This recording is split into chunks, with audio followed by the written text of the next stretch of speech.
ஆஹா, white rice, ஒரு நல்ல ஒரு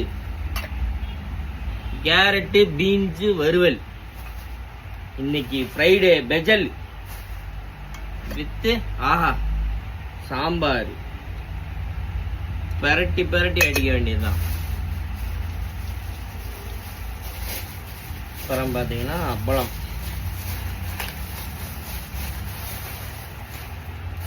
மாப்பிள்ள பெஜல்ல சாப்பிட்டு பெஜலா இருக்கணும். நீங்க பாத்தீங்கன்னா ஒரு அருமையான முருங்கைக்காய் சாம்பார், ஃப்ரைடே பெஜலு வித் பீன்ஸ் வித் அப்பளம்.